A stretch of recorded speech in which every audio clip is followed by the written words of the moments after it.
पश्चिमी उत्तर प्रदेश में जिस तरीके से मतदान 10 फरवरी को होना हो, लेकिन उसके पहले भारतीय जनता पार्टी तमाम कोशिश कर रही है कि पश्चिम का जो रण है उसका विजय हासिल किया जा सके। हमारे साथ बातचीत के लिए मौजूद हैं पश्चिमी उत्तर प्रदेश बीजेपी के प्रभारी कैप्टन अभिमन्यु जी। सर, 2013 जाट दंगों का जिक्र किया जा रहा है, मुजफ्फरनगर दंगों का जिक्र किया जा रहा है। जाट समुदाय को साथ मिलाने के लिए आप लोग कई सारी बातों का जिक्र कर रहे हैं। क्या लग रहा है कि जाट समुदाय आपके साथ नहीं है, इसीलिए तमाम सारी बातों का जिक्र हो रहा है? देखिए, मैं आपको बड़े विश्वास के साथ कह सकता हूं कि उत्तर प्रदेश हो, पश्चिम उत्तर प्रदेश हो, 36 बिरादरी वो भारतीय जनता पार्टी के साथ आज खड़ी हुई दिखाई दे रही है। और इसमें पश्चिम उत्तर प्रदेश में विशेष रूप से आपने जाट समाज का जिक्र किया। ये किसान कौम है, ये राष्ट्र के प्रति समर्पित बलिदान देने वाली ये कौम है। जय जवान जय किसान के नारे को सार्थक और साकार करने वाली ये समाज है। किसी भी सूरत में पश्चिम उत्तर प्रदेश में सर्व समाज के साथ मिलकर के ये भारतीय जनता पार्टी की सरकार बनाने वाले हैं और इसमें किसी भी प्रकार का कोई बिखराव की कोई स्थिति बनने वाली नहीं है। सर, देखा यह जा रहा है कि गृह मंत्री अमित शाह पहले कैराना गए, उसके बाद मथुरा गए, तो ध्रुवीकरण भी देखा जा रहा है कि कहीं ना कहीं आप लोग पूरी तरीके से ध्रुवीकरण करना चाह रहे हैं, जिससे कि जाट एक पाले में आ जाए और दूसरे पाले में समाजवादी पार्टी मुस्लिमों के पक्षकार के तौर पर दिखती रहे। देखिए, ध्रुवीकरण ये समाजवादी पार्टी करती है। समाजवादी पार्टी ने जिस प्रकार से सीधे सीधे एक जातिवादी राजनीति और सांप्रदायिक राजनीति करने की शुरुआत की है।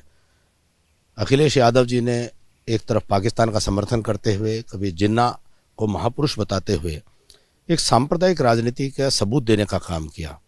वह समाज को संप्रदाय और जाति के आधार पर बांट देना चाहते हैं। उनको सर्व समाज में उनकी स्वीकार्यता नहीं है। उनके पिछड़े हों, दलित हों, वह समाज कहीं भी उनके साथ दिखाई नहीं दे रहा। तो वो कुल मिलाकर के पूरे चुनाव को जाति और संप्रदाय के आधार पर खड़ा करना चाहते हैं। तो वो ही इन सब विषयों को जान करके उठाते हैं। स्वाभाविक है, राजनीति के अंदर विकास के मुद्दे के ऊपर वो बातचीत करने के लिए तैयार नहीं है, क्योंकि वो जो योगी जी ने 5 साल के अंदर सरकार चला करके जो काम किए हैं, इनके पास कोई जवाब नहीं है 5 साल में कि एक भी आरोप यह योगी जी की सरकार के ऊपर कोई लगा नहीं सके। 5 साल सरकार चली, उनके पास इस बात का कोई जवाब नहीं है कि जनता इस बात को स्वीकार कर रही है कि बिजली पहले 6 घंटे आती थी, अब 22 घंटे की औसत से आती है। अब कानून व्यवस्था की स्थिति पहले से बेहतर हुई है। गुंडा और माफिया राज उत्तर प्रदेश से समाप्त हो चुका है, जिसकी सर्वत्र सराहना हो रही है। इसके ऊपर वो कोई जवाब देने को तैयार नहीं है। अखिलेश यादव जी चीनी मिलों को बंद करने की कगार पर लेकर के गए थे। योगी जी की सरकार में नई चीनी मिलें, उनका जीर्णोद्वार पुनरुद्वार उनका हो रहा है और डबल कैपेसिटी की चीनी मिलें तक लगाई जा रही हैं। इसका कोई जवाब नहीं। सड़कों का जाल बिछाया जा रहा है, इसका कोई जवाब नहीं। मेडिकल कॉलेज, यूनिवर्सिटी और कॉलेज और शिक्षा का स्तर बेहतर हो रहा है। रोजगार में ईमानदारी से योग्यता के आधार पर नौकरियां दी जा रही हैं। कोई जातिवादी लिस्ट नहीं बन रही हैं। इस पर वो चर्चा करना नहीं चाहते हैं। वो पूरे चुनाव को बहुत चतुराई से वह जाति और संप्रदाय की तरफ मोड़ देना चाहते हैं, लेकिन वो चर्चा करना चाहते हैं। अगर वो चर्चा करेंगे, सांप्रदायिकता की भी चर्चा करेंगे, तो हम भी उनको जवाब देंगे कि जिन्ना महापुरुष इस भारतवर्ष के लोगों के लिए नहीं हो सकते हैं। इस भारतवर्ष की धरती पर पाकिस्तान की बार बार चर्चा करके, पाकिस्तान का बार बार समर्थन करने की बात करके, मुझे कहीं ना कहीं ऐसा लगता है कि अखिलेश यादव तो अगर उनका बस चले तो हिंदुस्तान में एक और नया पाकिस्तान बनाने के लिए वो तैयार बैठे हैं। उनको लगता है वही उनका समर्थक वर्ग है, वहीं से उनको समर्थन मिलता है। सर, अगर बात करें तो जयंत चौधरी और उनकी आरएलडी पार्टी और समाजवादी पार्टी के बीच में गठबंधन हुआ है। उन्होंने आज एक ट्वीट भी किया है कि मैं कुछ बेहतर कर रहा हूं, तभी तमाम सारे लोगों की फिक्र है मुझको लेकर के। और आपके सांसद प्रवेश वर्मा ने, जिनके घर में आपने जाट समुदाय की बैठक की थी, उन्होंने ये भी कहा था कि वो गलत पार्टी में चले गए। तो क्या आप लोग को लगता है कि जयंत चौधरी इस बार बीजेपी के लिए बड़ा खतरा हो सकते हैं पश्चिमी उत्तर प्रदेश में? निश्चित तौर पर, कतई भी नहीं। हम आपको बड़ी ईमानदारी से कहते हैं, चौधरी चरण सिंह जी की विरासत के अकेले उनकी संतति अधिकार नहीं हो सकती है। चौधरी चरण सिंह जी की विरासत को लेकर के हम सब लोग भी काम करते हैं। चौधरी चरण सिंह जी की विरासत इतनी विराट और इतनी बड़ी है, वह समस्त हिंदुस्तान के किसान वर्ग और मजदूर वर्ग की पीड़ा अपनी छाती में लेकर के चलते थे। वह महान राष्ट्रवादी व्यक्ति थे चौधरी चरण सिंह जी। हमें उस बात की चिंता है कि चौधरी चरण सिंह जी की जो विरासत है वह इतनी बड़ी थी कि उसको सैफई के शहंशाह के चरणों में जाकर के गिरने की जरूरत नहीं थी। उसको अखिलेश और आजम के सामने झुकने की जरूरत नहीं थी। जो जिस प्रकार से मुजफ्फरनगर के दंगों के अंदर अखिलेश और आजम का जो स्वरूप सामने आया, पश्चिम के सूबेदार के तौर पर आजम खान ने जो जुल्म ढाने का काम किया गया, उसका सर्वाधिक प्रताड़ना का शिकार हुए तो चौधरी चरण सिंह जी की विरासत को लेकर के चलने वाली एक किसान कौम हुई थी। उस वक़्त चौधरी अजीत सिंह जी स्वर्गीय आज दुनिया में नहीं है, हम उनका सम्मान करते हैं, और चौधरी जयंत जी, वो दोनों विवश हो गए थे, वो कुछ नहीं कर पा रहे थे। बल्कि एक स्टेटमेंट मुझे याद है, चौधरी अजीत सिंह जी ने कहा था, जिसकी गाड़ी में सपा का झंडा उसमें बैठा है कोई ना कोई गुंडा। ये कहने को मजबूर होना पड़ा था। आज क्या कारण है? हमको उस विरासत को लेकर के तकलीफ है कि ऐसे लोग जो चौधरी चरण सिंह जी के सिद्धांतों के खिलाफ चलते हैं, जिन्होंने चौधरी चरण सिंह जी के सिद्धांतों को कुचल देने का काम किया, ऐसे लोगों के साथ जयंत जी को क्या मजबूरी हुई, क्यों उनको जाना पड़ा है? इसलिए हमने ये बात को कहा कि निश्चित तौर पर जयंत चौधरी जी वह गलत संगत में पड़ गए हैं और जनता ये झांसे मारने वाली नहीं है। जिस टिकटों में उनके साथ में जिस प्रकार से एक शरारत हुई है, जो रालोद के कार्यकर्ता थे, समर्थक थे, उनको टिकट ना दे करके डब्बा तो रालोद का है, उसमें सपा का तंबाकू डाल दिया गया है। और ये सपा का तंबाकू पश्चिम के लिए बड़ा खतरनाक है, ये बहुत नुकसानदायक है और सिंबल दिखाया जा रहा रालोद का, और वोट जा रही है अखिलेश और आजम के नाम पर। ये पश्चिम उत्तर प्रदेश की जो जनता है, चौधरी चरण सिंह जी की विरासत के लोग हैं, ये अपने पांव पर कुल्हाड़ी और अपने गर्दन के ऊपर वार नहीं होने देंगे।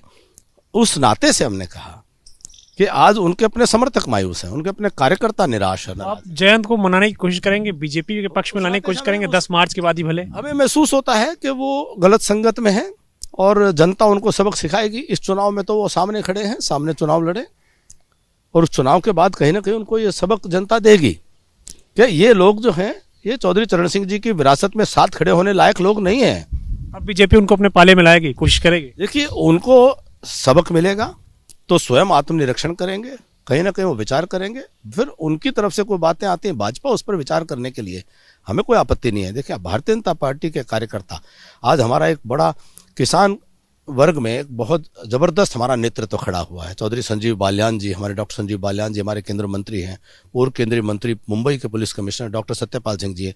ये बड़ा योग्य, बड़ा सक्षम, ये समाज के बीच में से निकल करके, कोई राजनीतिक खानदान के ये लोग नहीं हैं, ये समाज के बीच में से खड़े होकर के आज बड़े सक्षम और योग्य लोग हैं और इन्होंने समाज को नेतृत्व देने का काम किया है। तो भारतीय जनता पार्टी समाज के नेतृत्व को आगे बढ़ाना चाहती है। किसी राजनीतिक खानदान की गुलामी करना समाज के लिए व्यवस्था नहीं हो सकती है।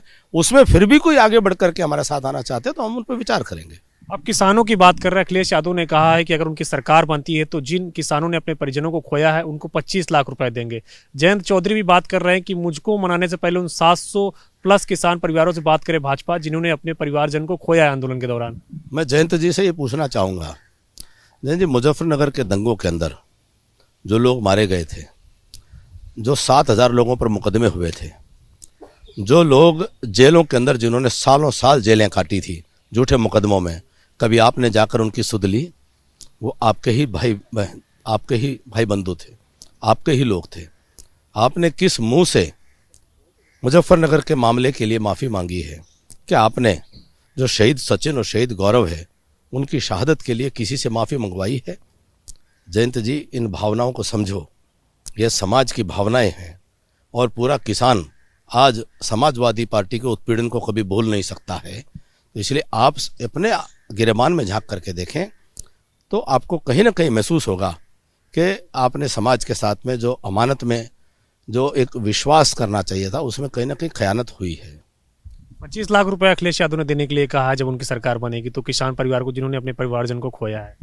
देखिए, अखिलेश यादव जी आज जिस प्रकार की मैं रोज उनके देख रहा हूँ कि वो जहाँ जा रहे हैं ये भी कर देंगे, वो भी कर देंगे, ये भी कर देंगे, वो भी कर देंगे, वोट लेने के लिए इतने भूखे हो गए हैं कि कुछ भी करने को तैयार है। मैं उनका कल प्रेस वार्ता सुन रहा था, वो कह रहे थे कि कोई सरकारी यूनिवर्सिटी भी आकर के खोलना चाहेगा उसको भी हम सरकारी यूनिवर्सिटी खोल देंगे। वो कह रहे हैं यूनिवर्सिटी खोलने का मतलब है कि वाइस चांसलर को अपॉइंट करना, इतना ही तो है, हम कर देंगे। तो कुल मिलाकर के क्या कोई प्राइवेट व्यक्ति आकर के सरकारी यूनिवर्सिटी खोलने का प्रस्ताव लेकर के आएगा और उसको वो इजाजत देंगे?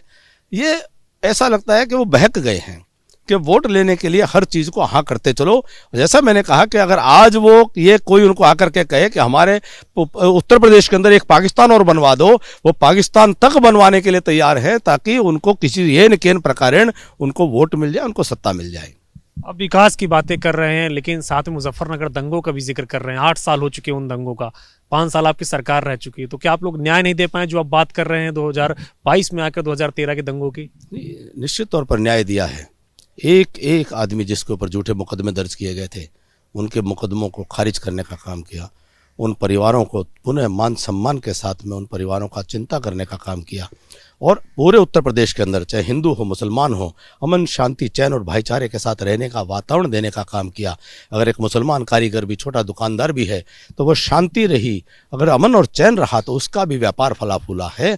हर एक को इसका लाभ मिलने का काम हुआ है निश्चित तौर पर। लेकिन कोई अगर ये कहे कि पंजाब के लोगों को कि 84 के कत्लेआम को भूल जाए, अगर कोई ये कहे 47 के अंदर किस प्रकार से भारत के लोगों को पलायन होकर के और कत्लेआम का सामना करके 10 लाख लोगों की जानें चली गई हों, उसके लिए कोई जिन्ना को माफ कर दे या कोई जिन्ना को महापुरुष कहने की हिम्मत और हिमाकत हिंदुस्तान की अंदर राजनीति करने वाला कोई व्यक्ति कर दे, तो फिर ये बातें याद करनी पड़ेंगी। आज भी हिंदुस्तान याद करता है। आप पश्चिम उत्तर प्रदेश के गांव गांव में चले जाओ, चौधरी चरण सिंह जी कहा करते थे कि ये हलाकू, ये तैमूर, ये गौरी गजनबी और अब्दाली, ये बाबर और औरंगजेब, इनके जुल्मों को हिंदुस्तान भूल नहीं सकता है। चौधरी चरण सिंह जी कहा करते थे कि ये जुल्म सितम ये और जिन्ना के प्रखर विरोधी थे। चौधरी चरण सिंह जी ने पश्चिम उत्तर प्रदेश के अंदर उनको घुसने नहीं दिया था। ऐसे में मुझे मजबूरी समझ में नहीं आ रही है, जिन्नावादी लोगों के साथ में जैन जाकर के खड़े कैसे हो रहे हैं। एक आखिरी सवाल है, चूंकि गृह मंत्री Amit Shah door to door campaign कर रहे हैं, मुख्यमंत्री कर रहे हैं, तमाम सारे बड़े नेता कर रहे हैं, आप पश्चिम के प्रभारी हैं, तो क्या पीएम के भी कोई कार्यक्रम बनाया गया पश्चिम उत्तर प्रदेश में जहां जाके वो लोगों से वोट की अपील कर सके बीजेपी पक्ष में? देखिए, चुनाव आचार संहिता की ध्यान में रखते हुए, कोविड के प्रोटोकॉल्स को ध्यान में रखते हुए जो कार्यक्रम संभव होंगे, माननीय प्रधानमंत्री श्री नरेंद्र मोदी जी के कार्यक्रम निश्चित तौर पर लगेंगे। और एक वर्चुअल कार्यक्रम, कल एक बहुत बड़ा वर्चुअल कार्यक्रम भी, एक प्रकार की वर्चुअल रैली का आयोजन भी किया जा रहा है। तो जैसे जैसे चुनाव आयोग की हिदायतों के अनुसार कोविड प्रोटोकॉल्स का पालन करते हुए जो भी बड़े कार्यक्रम संभव होंगे, निश्चित तौर पर हम निवेदन करके, हमारे राष्ट्रीय नेता वह पूरे विश्व के सर्वाधिक लोकप्रिय जन नेता हैं और उनका अपना एक संदेश है, तो निश्चित तौर पर हम कोशिश करेंगे कि उनको जितना संभव हो सके वो पार्टी के लिए प्रचार करेंगे। शुक्रिया हमसे बातचीत करने के लिए। तो यह पश्चिमी उत्तर प्रदेश के बीजेपी प्रभारी कैप्टन अभिमन्यु, जिनका कहना है कि जयंत चौधरी ने गलत पार्टी चुन ली है, जिन्नावादियों के साथ वो हैं। चुनाव के बाद निश्चित तौर पे वो बात मंथन करेंगे और बीजेपी के दरवाजे उनके लिए खुले हैं। कैमरा धर्मरतन के साथ अविनाश तिवारी, एबीपी गंगा, दिल्ली।